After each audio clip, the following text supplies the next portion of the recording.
What's up guys, Firewolf here, giving you a step-by-step tutorial guide on this Lian Li A3-mATX case in the white wood color. This case features a wide range of possible configurations and hardware compatibility, so make sure you look into each of your own components for their size to ensure smooth installation. The configuration I'll be using on this build is the front PSU installation using an SFX-L power supply mounted in the F3 position. This allows for a wide range of 360mm AIOs with a total thickness of about 55mm, including the radiator and fans. This would also allow for a max GPU length of 350mm, but if you have a longer GPU, you can attempt the f2.5 mounting position if your AIO is slim at about 50mm or less. In that case, the max GPU length would increase to about 415mm. Now this video is crazy long, but I'll have timestamps so you can feel free to skip ahead or come back whenever you're lost. All the components will be listed in the description down below, along with affiliate links which help support my channel, but your time is worth more to me, so thank you, and I hope this guide inspires you to start your A3-mATX build and earn a subscribe from you. For the CPU, we're going with the Ryzen 9 9900X 3D for amazing gaming performance and productivity, which sits between the 9800 and 9950 X3D variants. For the GPU, we're going for the white MSI Gaming Trio 5080, which is a perfect size to fit inside this build. For the motherboard, I chose what could be the best aesthetic white MATX board,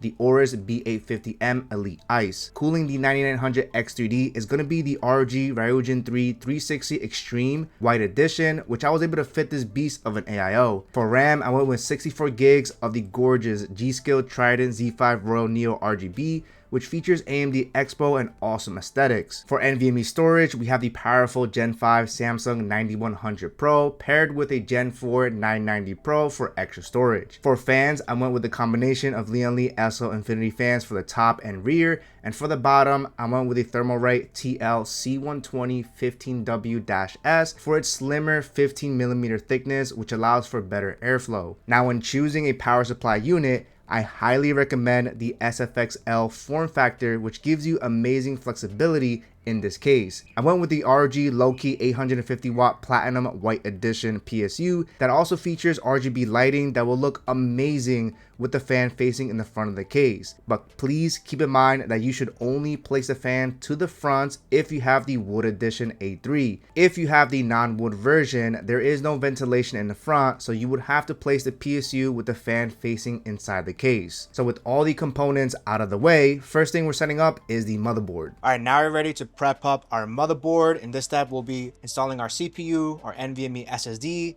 and our RAM on this beautiful AORUS B850M Elite Ice. And I gotta say, this is the most beautiful white MATX motherboard that you can find for your AM5 CPU. Absolutely love the fact that they went with an all whites with white connectors, even the white DIMM slots, just like their other white motherboards. So first thing we're gonna do is install the CPU, and you're going to push this latch all the way down to the right, all the way up, and then you're able to lift this cover on top, revealing the socket cover. Next, you're gonna grab your CPU, and while it's in the plastic shell, be very careful and cautious you don't drop it, and also open this away from the motherboard just in case you accidentally drop it on the motherboard itself. I have the camera over, so I'm just going to open this up carefully.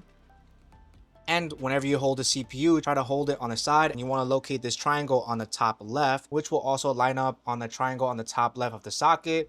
And you're also going to notice two additional notches here, which will align with the notches from the bottom and the top. Now that we have the correct orientation, we're ready to place it on the actual socket. So make sure you're nice and gentle. I like to go all the way to the left side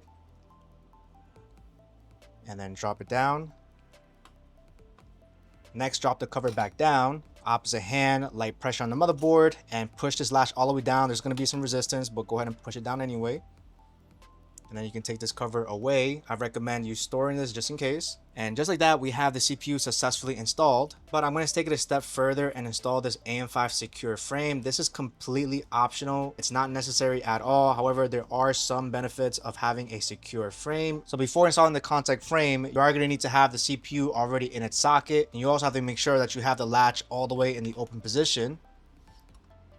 And inside the box of the contact frame, you'll have this little wrench tool here to remove these 4 screws. The actual screws don't come all the way out. They only come off partially, so just make sure you loosen them up all the way. All right, now that the screws are loosened up, we can go ahead and grab the top and the latch itself, and we should be able to lift this whole thing up. Just like that, and go ahead and reclose this. You can go ahead and reattach this as well. Make sure you save this just in case you ever want to revert it back. And now you're ready to install the contact frame. It's very easy. It fits like a puzzle. Make sure you have the CPU already on the socket already. And it goes right over it. Just like that. Inside the box of the contact frame, you're also going to get 4 screws that we are going to install using the same wrench. Now, no need to over tighten. Just tighten it enough where the actual wrench cannot move anymore without excessive force. And with that, we have the AM5 Secure contact frame successfully installed. All right, next up, we're setting our RAM, and these are the Trident Z5 Royal Neo RGB, 64 gigabytes. They look absolutely beautiful. So our RAM sticks can install in these DIMM slots right over here. If you're just going to be using one DIMM, then you want to populate the second slot, which is going to be A2. If you're going to be using 2, then you want to make sure you do the second and fourth slot. And then if you're going to do 4, then you want to populate, of course, all 4 DIMM slots. So since we're only going to be using 2, we're going to be using the second and fourth slot. And then right on the top here, you're going to notice some notches here that you do have to drop down as well. So I'm going to drop the second slot, or A2, and then the fourth slot, or B2. And depending on your motherboard, you may have additional notches on the bottom here, but on this motherboard, it's just the top. Now, if you're going to pick up the Trident Z5 Neo RGB, they do come with plastic to protect that mirrored finish. So make sure you peel that off. Now, they do include a microfiber cloth as well, so I'm just going to try to be as gentle as possible here. But I gotta say, these are some really nice looking RAM. So I'm going to use a microfiber cloth so I can protect the finish of the RAM. Now, before we install the RAM, we want to make sure we line up this notch with the middle line of the DIMM slots here, and you can see these don't line up at all. But if I flip it over, now the notches line up, and so this is going to be the correct orientation. So all we're going to do is we're going to slide it right on top. Now, because we only have a notch on top, the next thing here is just to apply pressure on the bottom and the top here. So starting with the bottom here, you can drop it down. It will drop down in the same level, and then you can just click it in. And just like that, we have the first set of RAM installed. Once again, we want to make sure we line up the notches here. Correct orientation, and we're going to slide it right over. Apply some pressure on the bottom. 2 clicks. And just like that, we have our RAM successfully installed. And I gotta say, these Royal DIMMs look absolutely beautiful. The nice little crystal on top, and I think it goes really nice. These silver accents around the motherboard. All right, next step we're gonna do is install our NVMe SSDs. We'll be installing 2. One is gonna be a Gen 5 9100 Pro, and the second one is going to be a Gen 4 990 Pro. Now, I highly recommend referencing your user manual on your specific motherboard, since all motherboards have different specifications. But on this particular motherboard, this has a friendly DIY installation process. So on the bottom left of this heatsink, you're going to notice this little lever here. So all I have to do is push this lever up and lift this whole heatsink away. And this whole piece comes off very easily, which is going to reveal 2 NVMe sockets, one at Gen 5 and then the second at Gen 4. And both of these slots are also connected directly to the CPU, giving you the best performance for your NVMe SSDs, which is awesome. Now, before we install our NVMe's, the one thing that you have to pay attention is whether your NVMe SSD is single-sided or double-sided. Easiest way to tell is you're going to notice all these components on top. And then if I go ahead and switch it to the side, you'll notice that on the bottom, there is nothing here. So fully clean, meaning that this is a single-sided NVMe SSD. Now that we know that, make sure you go inside the packaging of this particular motherboard. Again, every motherboard is different. Locate these little square pieces because we're going to need to use these. And so inside the package, we're going to notice 2 little squares. One is going to be a large black square, and we're going to have a thinner gray piece. If you have a double-sided NVMe SSD, you only need to use this black square. For single-sided, like the ones that I have to use both of these together. And so these squares will go directly on the actual board itself. We just want to make sure we put this on a flat surface. So the first thing we're going to start off is with the black square. We're going to peel this off. It's going to reveal an adhesive side. And for this particular one, I'm going to put it right on the center. I want this to be right there. You could also put it here as well. It's perfectly fine as long as the surface is completely flat. So this has also an adhesive side, and it's going to go right on top of the black square piece. All right, and this is exactly how it should look like with both the black and the gray if you're using single-sided, or just a black if it's a double-sided. And since I'm using 2 NVMe SSDs, I'm going to repeat the same process. And this one I decided to put it right over here. And again, I just wanted to avoid placing it over any of these additional components. Now we have everything prepped up. You want to make sure that if you're going to be using a Gen 5 NVMe SSD, you want to make sure you populate it on the first socket because this supports Gen 5. And so all we have to do is align this notch over here with this notch right over here. So all we're going to do is we're going to come at an angle here and then go ahead and push it all the way through. And then on the left, you're going to notice a little black piece here. Go ahead and lift this up. Push your NVMe all the way down and then let go. And that will automatically lock your NVMe SSD in place. And we're going to do the same exact thing with our second slot. Again, it supports up to a max of Gen 4. You can use a Gen 5 on this slot. It's just going to be locked at Gen 4 speeds. So just keep that in mind. So we're going to apply the Gen 4 990 Pro. I'm going to come at an angle. Push that in. Push this latch up. All the way down. And then let go. And now we have both NVMe SSDs secured in place.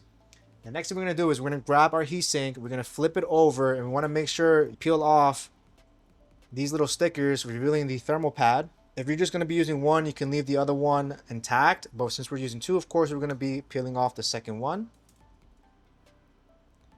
And now we're ready to reapply the heatsink over our NVMEs. All right, and your heatsink should meet very close to the actual chipset of the board. And once you're here, you can go ahead and push this down.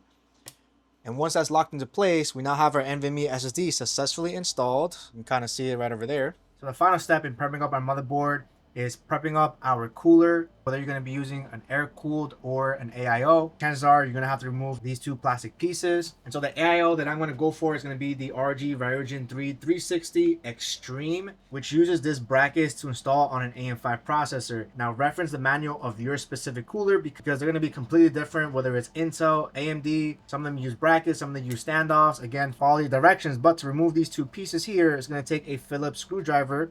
And so all we have to do is loosen them up all the way. Now, normally I like to do this step when I cover the AIO specifically, but because the Lian Li A3 is a small case, I think it's better to just get this over with since the spacing inside could be really cramped. So with all those 4 screws out of the way, we can now remove these plastic pieces here. Save this just in case. Last thing for the AIO is that this bracket here says CPU with an arrow indicating exactly what direction it should be in. So if I'm going to put this on top, I want to make sure I flip it over facing downward, and that's going to go right on top of those 2 screw holes, and we're going to reuse the same screws. Some AIOs may use completely different screws, so reference your manual. And then for the bottom piece, make sure the arrow is pointing upwards. All right, now we have the bracket installed, and now our motherboard is 100% fully prepared. And now we're going to put this to the side and prep up our case. All right, now we're ready to prep up our Lian Li A3-mATX case. This is going to be the white color with the wood accents, which I think looks fire. So the first thing we're going to do here is we're going to remove the side glass panel here. And there is a tab right over here. So all we have to do is push this, pull this towards us, and this whole piece comes right off very easily. All right, and next up here is going to be the top panel. And the top panel, we have 2 thumb screws right on top. We just have to loosen them up. And once we have that loosened up, you can go ahead and push this. And this whole top panel comes right off. All right, now we have that top panel off. Next panel to remove is going to be our back panel. Again, we have another tab right on the right side. So we just pull it towards us. And this whole back panel comes off. And then finally, the last piece is going to be the front wood panel here. So all we have to do is just pull it towards us. And this whole top piece comes off. Now, one important thing to know is that if you're going to go for the wood edition, there's actually mesh that allows airflow to go through. If you're using the A3 without the wood panels, this whole piece is pretty much a plastic, and it blocks everything off. So the benefit of this is it allows us to put the PSU with the fan facing forward, which is most likely what we're going to do here. All right, once we have all the panels out of the way, inside you're going to have an accessory kit here. That could be zip tied on top here. My delivery, it just was, I guess, was flying everywhere. And this is going to include all of the additional screws that we're going to need. And I always appreciate Lian Li for giving us this nice little clear box here. And they do take it a step further by labeling every single bag, so that way you know exactly what those screws are meant to be used for. This is really, really useful. I wish every single case had that, including all the Lian Li cases. So that is an awesome touch. So we're definitely going to be using these. Next thing here on the bottom, we'll have 2 additional brackets and this piece as well that we could remove. I have to use a pair of scissors here. All right, we got the first piece off. I believe this is a PSU bracket, most likely for an SFX. And another thing to note here is on the bottom, I should have definitely pointed this out beforehand, but on the bottom we have this magnetic filter here that attaches magnetically. But for now, let's just remove this out of the way. That way it gives us access to the bottom as well. And the final thing here, we have this little additional bracket on the back here. And this piece right over here is an offset bracket, which I'm pretty sure is for the ATX. And then finally, there's this additional piece over here. Let's remove this tape here. And right underneath has like a little tab here that we can just push down and pull this all the way out. And this comes right off. We may or may not use this, but I want to just have the case completely free. And moving on, we have our PC case connectors here that we just should loosen up right now. Get that out of the way. And that way these are all nice and loose so that we can install our motherboard. And the final thing to remove is going to be our PSU bracket. And there are 2 screws. We just have to loosen them up. I do recommend a little magnetic tray so you can easily place these screws. I honestly wish I would have gotten that earlier. With those screws out, go ahead and take off this AC plug out of the way. And we should be able to lift this up and this whole piece comes right off, which we'll reinstall later when it's time to install the PSU. Almost forgot. This bracket over here, this holds SSDs. So I'm gonna go ahead and remove it. You could also install the PSU using the SSD bracket as well. There's just like a whole bunch of different ways to install the power supply units, but we're definitely not going to be using SSDs at all, so there's no reason for us to have this bracket at all. So I'd rather just remove this so we can just lift this whole thing up and that comes off. And with that being said, now we are 100% deboned, and I gotta say this case is very nice. I love the fact that everything here is all white. Absolutely beautiful case, and it's very lightweight without all the panels. And so now you're ready to install a motherboard, so go ahead and place your case flat down and I'll meet you guys up there. All right, now you're ready to install our motherboard on this A3 case. Now before we drop it in, want to make sure we grab the PC connectors and we want to make sure we move it out of the way. I'm going to use this AC cord to contain the cable. Perfect. Go ahead and grab our motherboard very carefully and very gently, of course. Now when you drop down your M-ATX motherboard, make sure you drop it down in an angle since it won't fit going in straight underneath. So be very gentle. And once you get about here, you can go ahead and drop it very carefully. You can place it down. And then you can use your opposite hands in the I/O opening here and kind of use that to guide you further, so that way you can locate where all the standoffs are at. Make sure you find the perfect position where all the screws line up. All right, now that we found the perfect positions where all the screws line up perfectly, go to your accessory kit and look for this bag here labeled 6-32 motherboard and PSU offset screws. So we're going to be using a total of 8 motherboard screws. Once you have the 8 screws, go ahead and start screwing all the screws to secure your motherboard.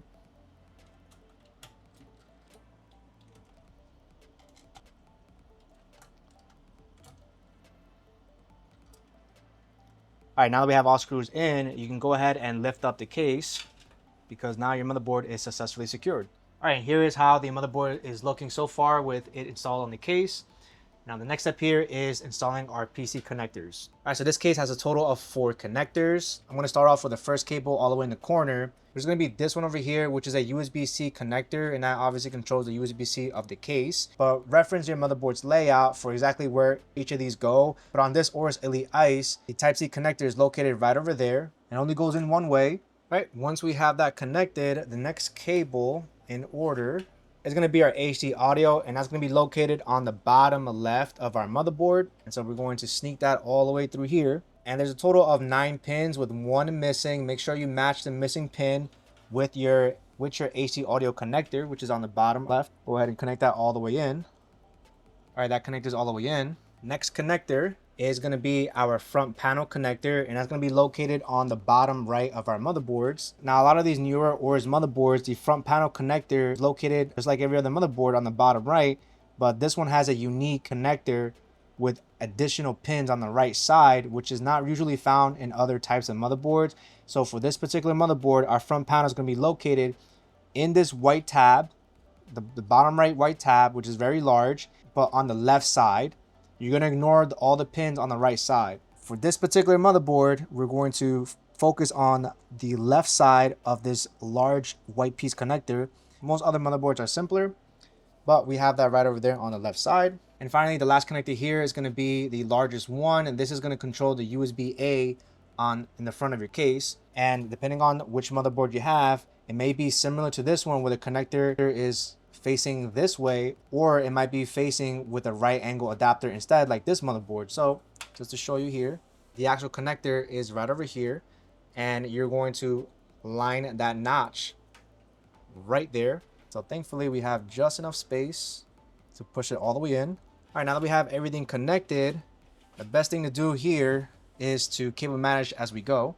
And so the accessory box, they give you zip ties, but I like using Velcro zip ties instead because I can always open them up easily and reuse them again. And there are 2 loops on the bottom right of the case here that I'm going to attach a decently sized zip tie because I'm going to assume that our PSU cables will also be zip tied to this as well. So I'm just going to quickly put that in.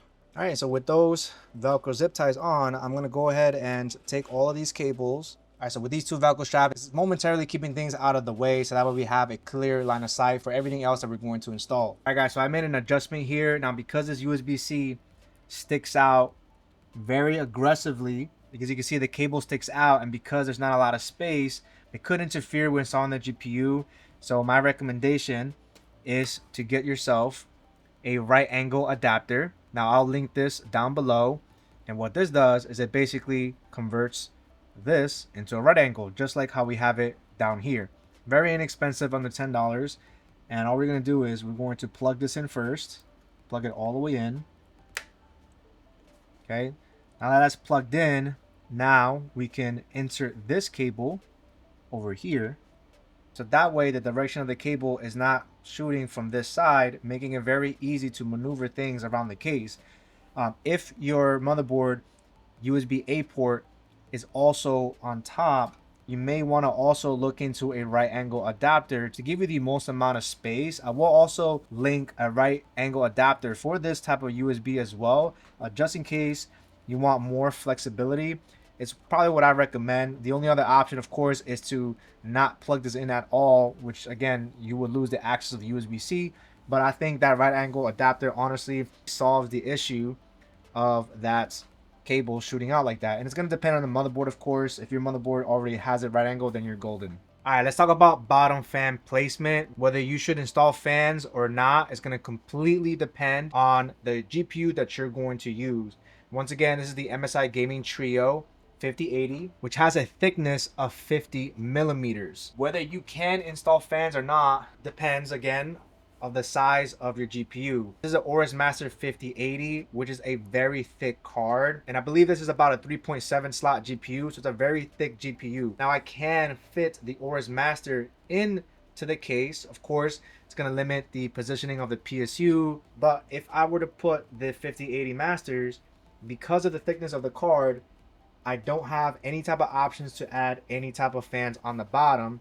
So it's going to completely depend on the thickness of your GPU. Now, bringing you a little bit closer here, if you have a thin GPU or maybe a slightly thicker GPU, there are different styles of fans that give you more space. So on my left, I have a 15 millimeter slim fan.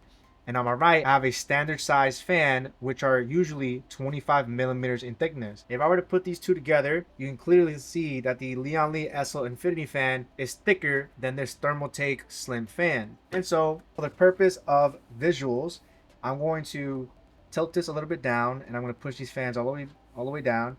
And so the amount of space that I have between a normal 25 millimeter fan to the GPU fans on the bottom is a short distance. And so if I were to take this 15 millimeter fan and try to put this in, you can see that I can kind of push it in, which tells me that I have about a 15 millimeter difference between the SL Infinity and the fans of the GPU, which should be okay. However, one thing you have to kind of factor in is the possibility of turbulence. And if that's something that you want to minimize, then getting yourself some ultra slim fans might give you even more breathing space. And so because we have about 15 millimeters of distance here, if I use an ultra slim fan instead, I now have at least 25 millimeters of distance between the bottom slim fans and the GPU fans on my GPU. So by increasing that distance, I minimize the chances of turbulence, and it also allows me to have better airflow, since the closer the fan is to the GPU,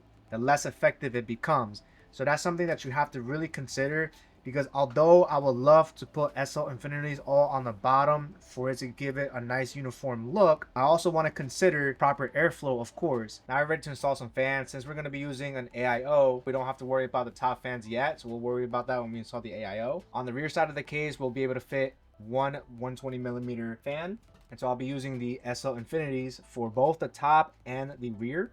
So you can see it fits in just like this. Now for the SL Infinity fans, they have an option of an SL Infinity hub, which connects everything to that central hub. However, since we don't have space to attach hubs on this case, instead we're going to be using this connector that comes with a 4-pin PWM connector and a 5-volt addressable RGB connector. Now this connector comes when you order the SL Infinity as a single pack. If you order a triple pack, it won't come with these connectors. It will come with different connectors to connect to the hub. My recommendation for you, since I have a total of 4 SL Infinity fans, 3 on top, 1 in the rear, is to just simply get 4 separate individual SL Infinity fans. That way you'll have a total of 4 of these connectors, which will only end up using 2 connectors because these are daisy chainable. So with that out of the way, using this connector, we're going to quickly install it. There's tabs that fit right here, and they only go one way, so if it doesn't work the other way, just flip it around, and then you can slide it over to lock the connector in place. You want to make sure the cable is facing this way so that we can start routing the cable. Now before we place the fan here, inside your accessory kit, you're going to see a bag that says flathead fan screw. And I recommend using these because they are coated in a nice silver color. Sometimes the case fan screws are black, but these are silver, so I think it'll look a lot better if it's silver. All right, so first thing here is positioning the rear fan. And right on the back here, you want to take a look at your mounting holes here. So you have flexibility to have it at a higher position or a lower position. All right, all 4 screws are now in. And now we have our rear fan locked in. All right, so with this connector here, 4-pin PWM, which controls the power and the speed of the fan, and the 3-pin addressable RGB controls the RGB elements. Now this motherboard has a total of 3 addressable RGBs, 1 on the top right and 2 on the bottom left. And as for 4-pin PWM fan connectors, we have a total of 4 on the bottom, and we also have these 2 additional 4-pin headers here, which one will reserve for our AIO pump, and then the second one is going to be CPU optional, which can go on a fan. First thing we're going to do is we're going to connect this 4-pin PWM right where it says CPU optional, which is right over here. Now every motherboard is different, but over here I'm going to connect this right on top. Okay, so now that's connected on their CPU optional. And then finally this addressable RGB I'm going to connect on the top right. So we want to make sure we match up the pins. Okay. Now I got that nice and connected, and now all the extra wires we can tuck right underneath this channel over here. And I'm going to put this behind or under the power plug. All right, now you're ready to install our bottom case fans, and these again are going to be the Thermalright TLC12 15 millimeter thin case fan here. And this type of fan has a single PWM connector and an addressable RGB splitter, meaning that one end is female and the other end being male. This allows you to daisy chain the RGB from one fan to the next fan without having to use up other addressable RGBs, because we don't have a lot here. However, when it comes to the PWM connector, which is responsible for the power and the RPM of the fan, they only come with single connectors. First thing we're going to do is connect the PWM and the addressable RGB. I did use some zip ties here to contain the length of the cable, and I'm going to keep these little plastic pieces to shorten the cable. But starting off with the addressable RGB, which is all the way on the left side, that's going to go into one of these addressable RGB headers. There's one right here and another one right here. Not the third one, because the third one has 4 pins, and those are for older style RGB devices. We're just focusing on the 3-pin, which are the ones on the left. So I'm going to use the one all the way on the left, because I want to leave the third one by itself, because we're going to be using that for the top fans, which we're going to route on the cable and to connect it to that one. So for now, we're going to connect the addressable RGB. Remember, it's 3 pins, so make sure you line it up. Addressable RGB is in, and this is what's going to start the chain. And the next thing is we have our PWM connector. And since this fan is all the way on the left side, I'm just going to use the first 4-pin fan connector, which is this one over here. All right, so that's in. And now I can start positioning this fan over the screw mount holes. And to make things easier, you're going to flip the case around. Since everything is already connected, we don't have to worry about that part. So you have a total of 4 screw holes that you have to use 4 case fan screws. All right, now that we have all 4 screws in, let's go ahead and put this case back up. Now our first bottom fan is in, and my recommendation is to tuck these cables all the way beneath. We want to make sure there's room to put the USB connectors for our LCD screen for our AIO. And then you want to locate the male end of the addressable RGB, which is this one right here, and go ahead and take this cap off. We're going to leave this up for now because we're going to use this to chain our next fan. So go ahead and grab your next fan. Make sure it's set to intake. And so on the second fan, we're going to take the female end and we're going to connect that with the male end, which is right over here. All right, now these 2 fans are now linked with the same RGB signal. And same thing here, I'm going to leave this right connector. I might have to pull some of these connectors more towards the right. And next we have another PWM connector, which I'm also going to connect right next to the first one that we just did. Now things are starting to get a little bit more on the tighter end, but you should still fit. All right, so the second PWM is in. We can start rearranging these cables. And we're going to do the same thing and use 4 screws. All right, second fan in. Go ahead and lift it up again. And then you're going to grab our final bottom fan.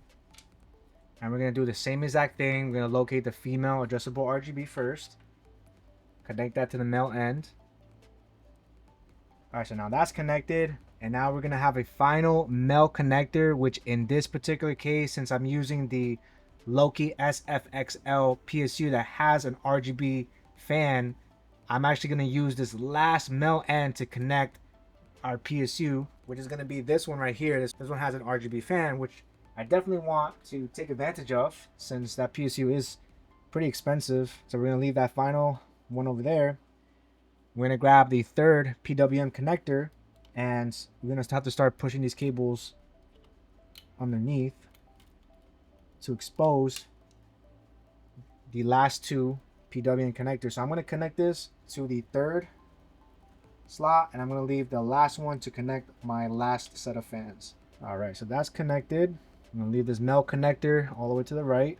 Try my best to tuck everything as much as I can. Flip the case underneath, holding the fan. Line up the final fan and screw all 4 in. All right, so the next major component that we're going to install is going to be our AIO.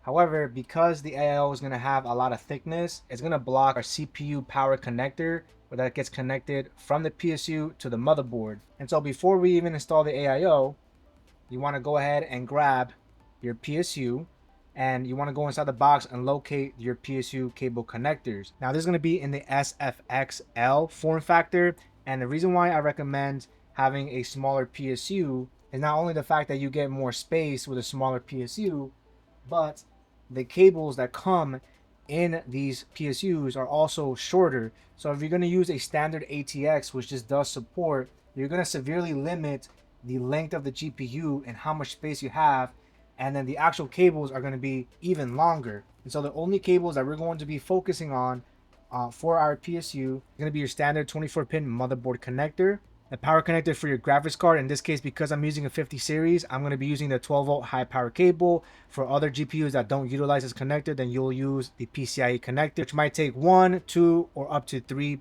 PCIe, but thankfully the 5080 only uses this single connector. And because it has RGB and I absolutely want to utilize that, they also have an RGB connector as well for the addressable RGB, which we're going to connect to that one final male end RGB pin over here, which is going to be awesome.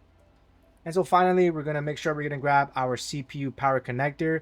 And the easiest way to identify this is going to be where it says CPU, which is pretty much obvious. This is the one that's going to be connected directly to the motherboard. whereas the PSU, of course, is going to be connected to the PSU side. And so we're not going to install the PSU yet, but I want to install the CPU connector first, of course. One of my other recommendations that I have, if you have this type of PSU connectors that where the cables are all loose like this, my recommendation is to utilize the zip ties, which you get inside the Lian Li box and also your PSU box as well, and zip tie them up so that way these cables are very close together. It makes cable management a lot easier. All right, so I added a couple of zip ties here to tidy them up. So once again, for the CPU connector, locate where it says CPU, and we're going to connect that right on the top left, making sure that this tab is facing upwards, and you'll be able to just connect it. Make sure you push it all the way in. You should hear a nice little click. And once you have that all in, we're going to use the same channel that we used earlier to route the CPU power cable. Now we can install our AIO with no issues because our CPU connector is already connected. If you didn't do this step, once you install the AIO, you're not going to have any type of space to connect this, and then you're going to have to remove the whole thing again. So you're better off just connecting that CPU connector now. So now we have our case prepped up for an AIO. Let's go ahead and set that up real quick. Next step is prepping up our AIO. I'm going to be using the ROG Ryujin III 360 Extreme in the white edition color, which, as the name suggests, is a beautiful white AIO. Now the radiator itself is 30mm thick, which is a little bit thicker than your normal AIOs, but I was able to fit a 30mm radiator on the Lian Li A3 case. Keep in mind, at the Ryujin Extreme, these daisy chainable 30mm thick fans, it will not fit. I did try to fit the 30mm fans for that additional cooling power, but it just unfortunately doesn't fit. Had the radiator been maybe 5mm thin, I would have been able to fit it in the F3 PSU position that I was initially going for. To go around that, we're going to instead utilize the SL Infinity fans because these are 25mm, which gives it enough clearance for everything to fit. And so to set this up, we want to first grab your pump here and just separate the screen. The screen is detachable. We're going to separate that real quick, and we'll connect the screen later. And this screen has an internal USB, which we'll definitely be connecting. I'm going to leave this right over here for now. And whenever you get the Ryujin brand new, you're going to have a little plastic cover protecting the thermal paste that's already on there. However, I am reusing this, so I will have to reapply thermal paste, so just keep that in mind. We're going to place our SL Infinities right on top of here. And so make sure you're using standard blade SL Infinities, a total of 3, of course. And the great thing about these fans is that they are daisy chainable by just interlocking them very easily. And so once you have everything interlocked for the SL Infinities, you want to make sure we locate the connector, which is this part over here. And we want to make sure the connector is where the tubes are facing. And so go ahead and grab the connector, and we're going to connect that in. And we want to make sure the direction of the cable is coming this way and not the opposite way. You could always change the positioning of the cables by just unlocking this, just in case. But now that we have the connector, we can now slide this over.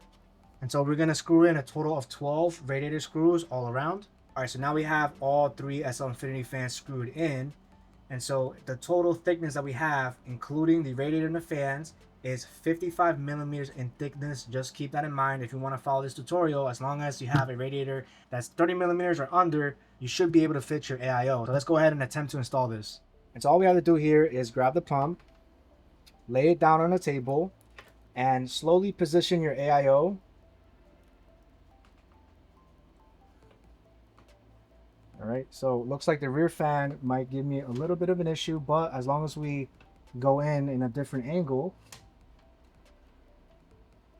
we shouldn't have any problems. All right, perfect. Now we're all the way up. So next thing here, while you're holding your AIO with one hand, you can go ahead and start positioning it, and you'll be able to see all the screw holes. I'm going to quickly screw just 2 in real quick so I can show you guys exactly what we're looking at. All right, so now we're on top, and normally what you'll do is you'll have your opposite hand holding your AIO. And I'm going to loosen the screw up real quick so you can see the struggles that you may find.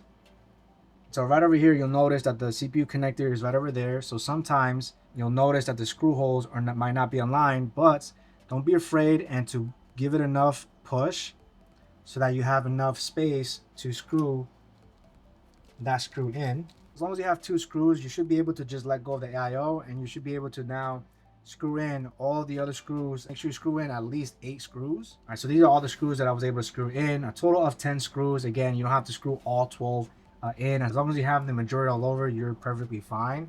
So this is so far how we're looking with the AIO installed. One thing to note here is that we're not going to have a ton of space to connect our AIO pump header, which goes right over here.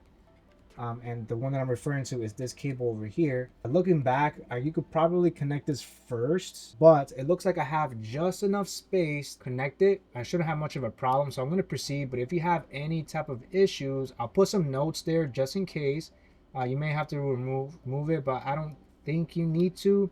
Let's go ahead and place this case flat so we can install our pump. Now we're ready to install the pump on top of our CPU. Now keep in mind that most new AIOs would have pre-installed thermal paste on top of the cold plate. However, because I'm reusing this, I don't have any type of thermal paste, so I'm going to have to utilize thermal paste separately here. So I'll be using the Arctic MX6. I'll be going for an X design. That was a really ugly X. The rest of the pressure of the cold plate will spread that evenly. Next thing we do is grab the pump. I'm going to go over the 4 screw standoffs that we have. And again, it's going to depend on which standoff or bracket that your AIO is using. And we're going to position that right over. And we have screws on each of the corners. And now we just have to screw everything in. Make sure you tighten the screws just enough where the screwdriver can't move anymore. So now we have all 4 locked in. And next step here is to connect our AIO pump header, which is going to be either a 4-pin or 3-pin. This utilizes a 4-pin. And we're going to connect that right in there like I showed you earlier. This is the CPU fan header. Now your motherboard may have a dedicated AIO pump header, but if it doesn't, you're more than welcome to just use the CPU fan or CPU optional. And so I'm going to use the CPU fan, and I'm going to try my best to squeeze in as much as I can. So make sure you line up the pins and that little tab, which I'm really impressed I was able to fit that in. Definitely helps having smaller fingers. But if you ever have any trouble, just remove the AIO and connect this first. I honestly should have done that. But now that we have that connected, I'm going to try to route the additional bulk of the cables underneath the fans and try to tuck it in as high up as possible. I think I hit that very well.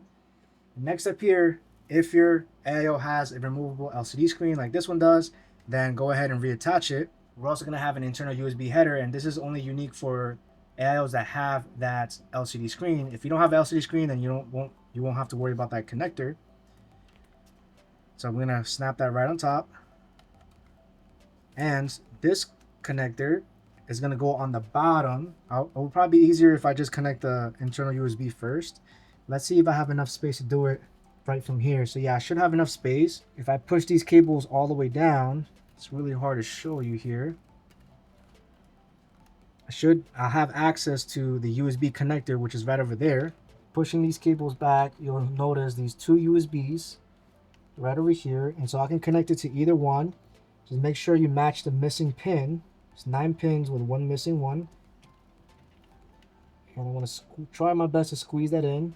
All right, I was able to squeeze that in, and for the rest of the cable, I'm gonna try my best to hide these cables. All right, so I was able to route the USB connector and having the cables going underneath the USB-A connector and tucking the black wire underneath the motherboard. Keep in mind that you also have open space on the back of the case here. And so right over here, you might have some extra wiring that you can easily just tuck in. That way it is out of sight. So don't forget about the back side. And so the next thing here that we're gonna work on is gonna be our final PWM and adjustable RGB connectors, which is going to be responsible for these SL Infinity fans. And the reason why I wanted it to be on the next to the tubes, so that I can now route the cable into the corner of the case and utilize the Velcro straps that I used earlier. But we have just enough length to connect the adjustable RGB. So that's the first thing we're going to do here. So this adjustable RGB is going to be connected to the final one, which is that one right over there. So I'm going to match up the connectors here. All right, that went in nice and smooth. And then the final PWM is going to be right over there next to the third fan. Should have just enough space to fit everything in. All right, so now those 2 are connected, and now we can take the excess wire, undo this Velcro strap, And we don't need any more connectors on the bottom, so I'm perfectly okay with having these cables go over the connectors. And so now that we have all of our fans connected with RGB and PWM signals, including our AIO pump, everything so far is looking really nice. Now the next major component that we're going to install is going to be our graphics card. Now before I place the GPU, I did say earlier that the Loki has an RGB fan that I definitely want to utilize. So it has this connector here, which is also an addressable RGB, and this gets connected to the PSU. And look what we have here. Remember that? That's the last male end connector of our third fan. And luckily, this is all we need to finish every single daisy chainable RGB that we have. And this literally closes a loop, which is crazy. So I'm going to connect that right here. Okay, again, this is going to be for PSUs that have a RGB fan. Again, a lot of PSUs don't, and it's completely optional.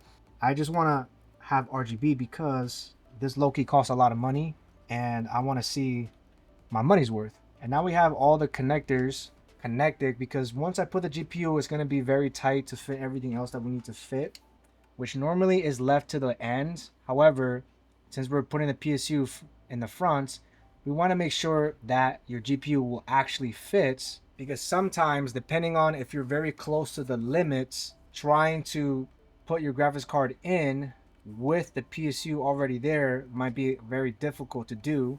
But once your GPU is installed and snug, you'll have no issues putting your PSU in front just in case. GPU that we're going to be using is the MSI Gaming Trio 5080 in white, which is an absolutely beautiful graphics card. Now, while I love the fan design of the GPU, what I like about the Gaming Trio is that even when it's horizontally mounted, this whole piece here is a nice true white, with the dragon logo having a nice silvery holographic effect, which matches all of the silver holographics that you see all around, including the RAM, which I think is really nice. So before we install the GPU, we have to first remove the PCIe slots, which is located all the way on the left side. So there's this little screw here that you can unscrew with your thumbs. Opens up a door, and these are all the PCIe slot covers. Now, this does support up to 4 slots. The Gaming Trio only uses 2 slots, so I'm going to remove the top 2, and that comes off. Save these screws because we're going to be reusing that to screw in the GPU. So now we have 2 slot covers out, and now we can position our graphics card. You're going to locate this notch over here, and you're going to match that right with that notch of the PCI Express lane on our motherboard. So we're going to be nice and careful. So once you have everything aligned, go ahead and push it all the way in so it locks to the motherboard. So the last thing here to secure a graphics card is using the same screws that we just used to remove the slot cover.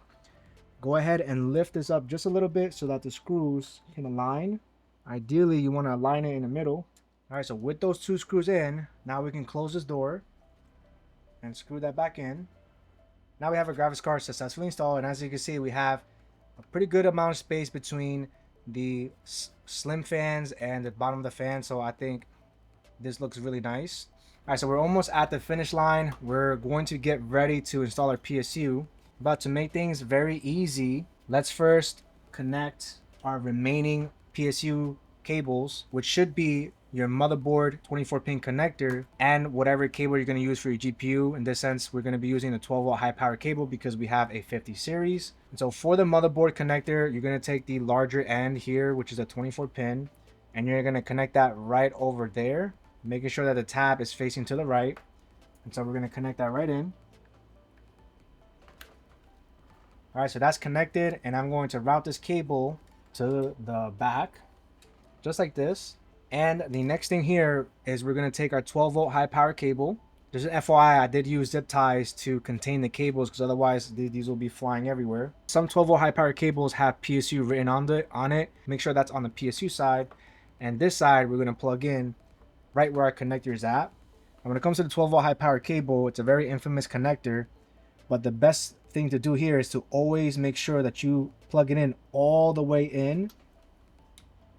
Push it as hard as possible to make sure that it is nice and locked in, making sure that all the pins are connected. And now that we have that connected, we can easily route this cable right underneath here. Tuck in cables inside this channel. I'm gonna show you right here. So there's a little channel here. And the beauty of this is that now the PSU connector is located right over here, and everything is so far is nice and hidden.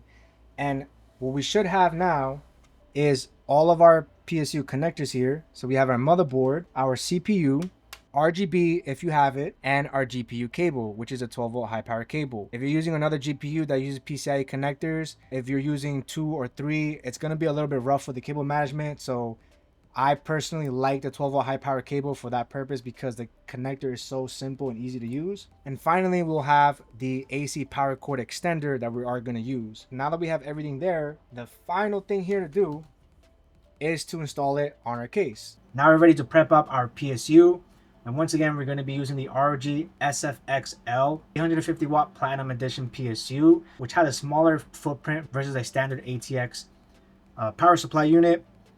And what we're going to need is this bracket here, since we are going to mount it on the front of the case. And this bracket here accommodates ATX PSUs, but located inside the case is this bracket over here, which was already attached to the case that we removed earlier. And this is a bracket for these smaller PSUs, which would basically slide in just like this, kind of like a puzzle,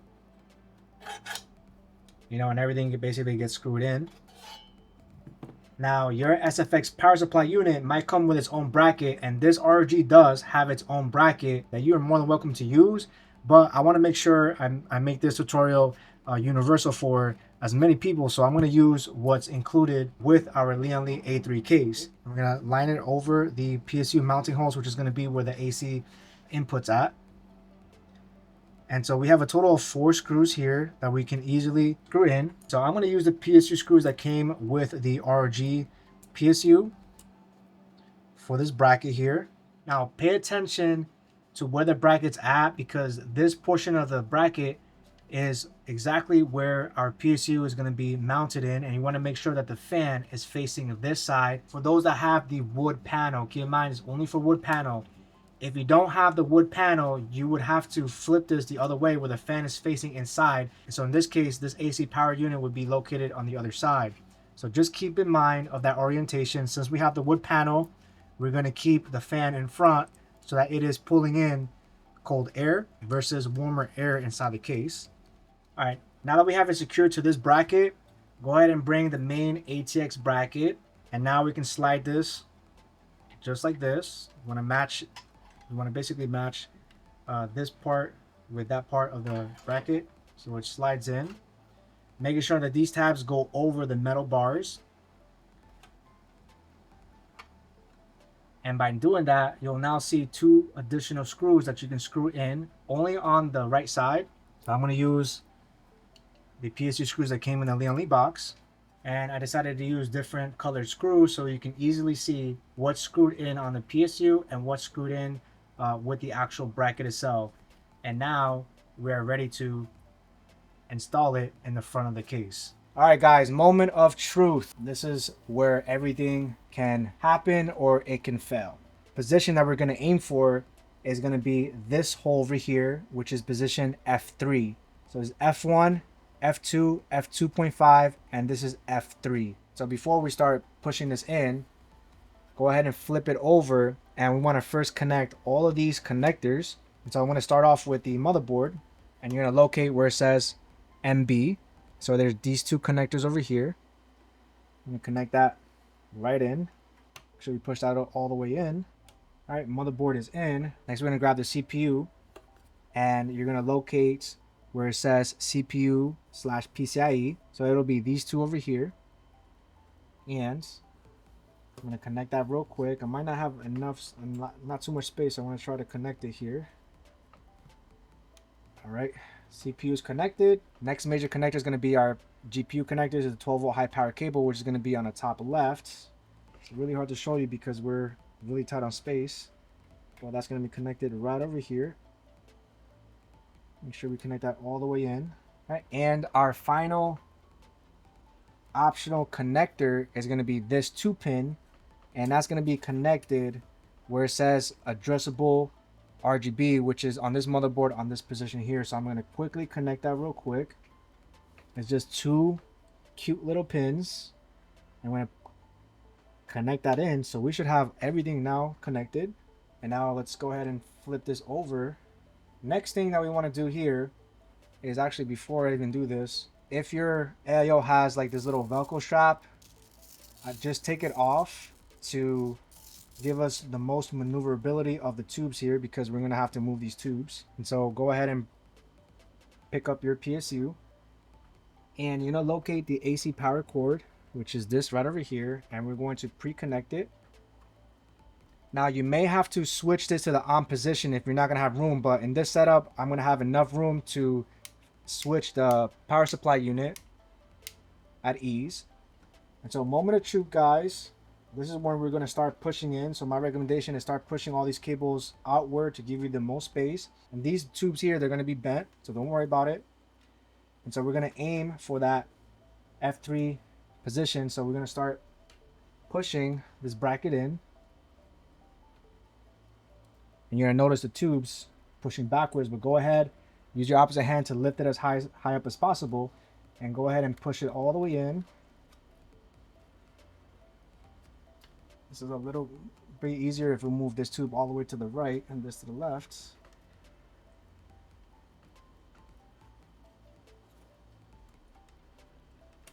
Okay, want to make sure we fit that tab in just like this. So now that we have those two tabs in, now we're able to screw the bracket in place. So go ahead and grab your two screws, screw that in. All right, and our PSU is installed, which is the happiest thing here. So let's go ahead and turn it on real quick, and we should have enough space to move the tubes around. You might have to just play around with the tubes. And so the reason why I went with that F3 position is because it gives me enough space to switch this on, and it lets me maneuver the tubes if I need to, of course. So I can play around with the tube positioning here. But as you can see, everything fits. And the last thing here really is just to cable manage everything that you can cable manage. In this case, some of these cables went out of place, so I'm just going to retuck these in, and I'll meet you guys once I'm done cable managing as much as I can. And don't forget, you have the whole back side, which is this over here. And I don't know how I want to manage this, to be very honest, but I think that I'm going to reuse these Velcro straps here. All right, guys, so here is the final cable management that I managed to do here. I did add some zip ties. There's a couple of openings here that allowed me to do was route the CPU cable into the channel, so it's nice and tight. And I also zip tied the motherboard together just to have it very close in. And the CPU cable is looped down over here. Not much I can do here, but I feel like this is probably helping the GPU not sag probably. So I'll just keep it just like this. I'll obviously use the Velcro straps to contain as much as possible. And going up in the front here, tilting it downward, you can see the rest of the cables being managed very nicely. You want to make sure that your bottom third fan is not covered at all. And I'm going to give you a final look on the GPU side. And you can see that is being routed right underneath the case, which is absolutely beautiful. And if you're using a GPU that uses PCIe instead, it might be a little bit more trickier, since some of those GPUs might use 2 or 3 additional cables. I also re-added the Velcro strap from the AIO tubes, since I was still able to push the tubes all the way to the back, which is really nice and convenient.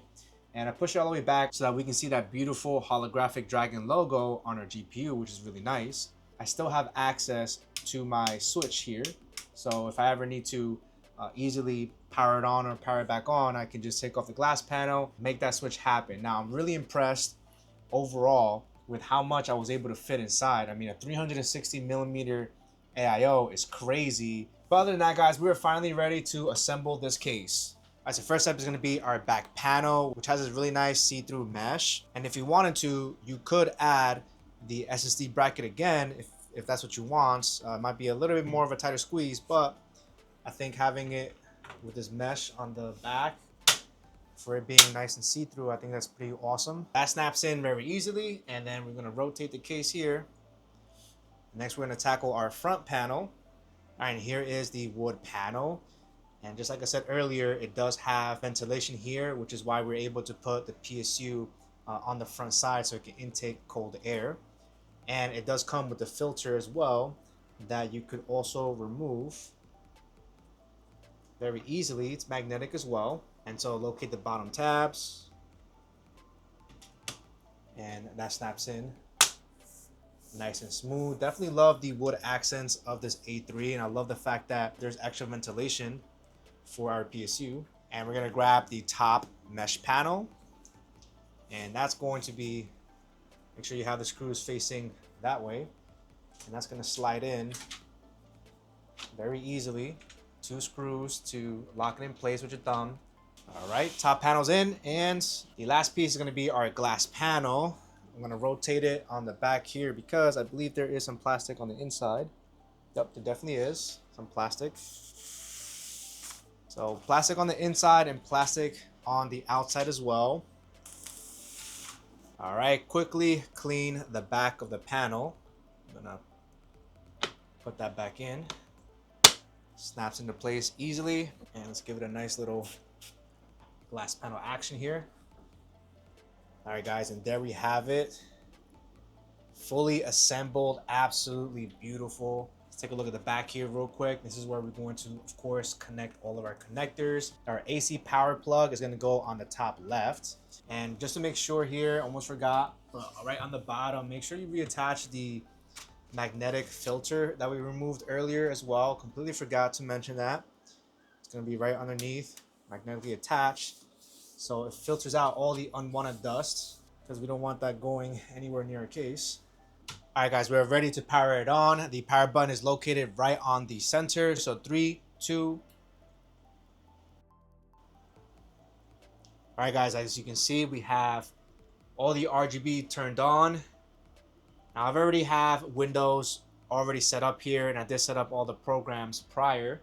But as you can see here, everything is nicely set up here. I'm gonna go ahead and turn off all the lights here so you can take a better look at all the RGB elements. All right, here's how we're looking with all the light dimmed. What I love about the ROG Loki PSU is that RGB is definitely giving that front end some life. Absolutely love how that looks. All right, as you can see there, I defaulted everything to a white color. And you can see right there, the AIO have a custom GIF there with the temperature of the GPU, the CPU is in the middle, and the temperature of the liquid of the AIO. And I also made sure that the RGB lighting on the Gaming Trio was also white, but I gotta say, it looks absolutely beautiful. And when you look at it from the top here, you definitely see the fans on the bottom here with RGB. And I like the fact that it gives you a nice little underglow as well. And of course, we have the SL Infinity fans, which definitely stand out. Now, because I don't have the Infinity hub connected, I unfortunately won't be able to use L-Connect software to give me those custom effects that Lian Li has. However, that's not much of an issue here. You can see over here, the G.Skill Royal Neo RGB looks stunning with those crystal look here. I think it looks awesome on this PC here. I want to bring you guys over here again to the front side here. This is how we're looking in the front side. And I'm also going to show you what it looks like on the side here. And so because it has that mesh panel, you can definitely see through from that side. And so if you decided to put the SSD panel back in, you definitely can, but I really love the fact that it is see-through from the side, which looks really awesome. And what's awesome about the case, of course, is that it's very easy to just remove everything. Just 2 thumb screws to quickly take off the top, pull this towards you to remove the front wood panel and the side glass. I'm gonna keep the back here real quick, but let's go ahead and take a look at that awesome PSU lighting over there. That thing looks awesome. I kind of wish that this bracket here was a little bit see-through to really get a look at the whole design from the inside. I'm really glad that I went through the hassle of making sure that that was connected to the motherboard. Now, of course, these fans will only start to kick in when a certain internal temperature is detected. I gotta say, guys, for my first MATX build, I'm really happy with how all of this turned out to be. I think this looks fire. Let me know in the comment section below how you feel about this case. I'm gonna give you guys a quick snippet of how the thermals perform. I'm gonna reattach all the panels and run a couple of bench tests for you guys. All right, so we just finished a stress test here using 3D Mark's Steel No Mass stress test, and we have an overall of 98.9%, so it passed. So frame rate stability was 98.9, and this basically goes 20 loops. and it gives us a full detailed monitoring of all of the loops that went through, so you can take a look at what the temperatures were for the GPU and the CPU here. And what I want to focus on here is going to be the temperatures, which is this graph right over here where my mouse is at currently. And going through this whole 20 sets of loops, and I'm noticing that the GPU has been steadily at 68 to 69, hitting 70. And room temperature is set to 62. AC is running in the background. And overall, I think the temperatures of the MSI Gaming Trio has been doing very well. And the CPU also has been remaining under 50. And peaked at about 51 here. And if we open up hardware info 64, this has currently been running for about an hour and 19 minutes here, which so far is great in terms of that stress test. And if you go down to CPU package power, we can see that the max that the 9900 X3 drew was 136 watts. And then let's keep going down further. So over here we have statistics of the motherboard here, and this is the temperature of the system sensors in the actual motherboard here, and we can see that right now it's at 25 degrees Celsius and it maxed out at 34 degrees. And same thing with the VRM here, we can see that it's currently sitting at 35, minimum 29, maximum 38. So the Ryujin Extreme has that built-in VRM fan, so I think that definitely helps maintain those VRM temperatures lower, which is good. Going down to the 5080 over here, we can see that it's currently sitting at 28.1 idle, and it maxed out at 71.3. GPU temperature is gonna really depend on which GPU you actually have and how effective their cooling system is. Generally, smaller cards do struggle harder versus the really bulkier, thicker cards, for example. But I still think that it is still good because I have tested out the Gaming Trio on larger cases, and the temperatures are about the same. And as for the GPU power, right over here, we can see that it drew on a maximum of 360. And if we added 360 with the CPU at 130, we drew almost 500 watts between the CPU and the GPU. And of course, our PSU is rated at 850 watts. We definitely have more than enough to power on up to a 9950 X3D and an RTX 5080. If you manage to squeeze a 5090, I'm pretty sure an 850 watt won't be enough. At that point, you have to move up to 1000 watt. So overall, with that stress test, I'm really impressed. Next thing I'm going to test here is Cinebench to really stress out the CPU. All right, so I'm currently running the Cinebench 2024 multi-core over there, about 1 minute left remaining, and it has done a great job so far. Currently it's at 70.6. All right, so I finally finished the whole test here, and I got a score of 1807.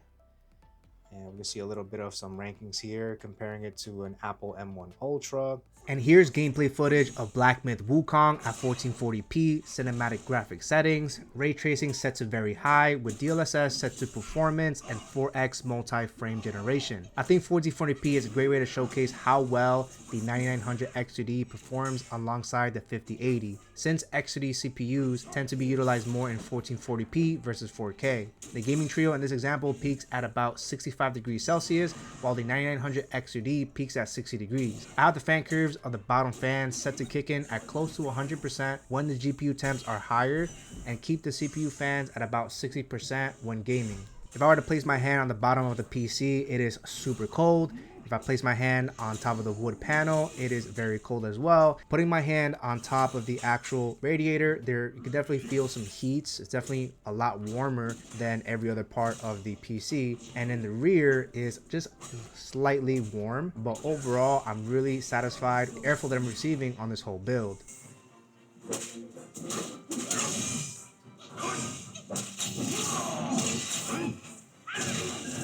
So building in a Lian Li A3-mATX has been an awesome experience, especially for my first MATX build. I think the wood panel with the side glass is definitely a better option for both aesthetics and being able to have the PSU fan draw in colder air. The price is also great at about $90 for the wood colors with glass, and it's a little bit cheaper if you go for the all mesh panel, but I think you can't go wrong with either one. I hope you guys enjoyed this tutorial as much as I enjoyed building this awesome PC, and all the components will be listed down below along with a affiliate links that help and support my channel. I want to thank you and all of my followers who spend their time watching my videos. I really value your time. So hopefully this guide helped you in your journey to create an awesome A3-mATX gaming PC. For now, I'll roll some fire B-roll and I'll catch you guys on the next one. Firewolf out.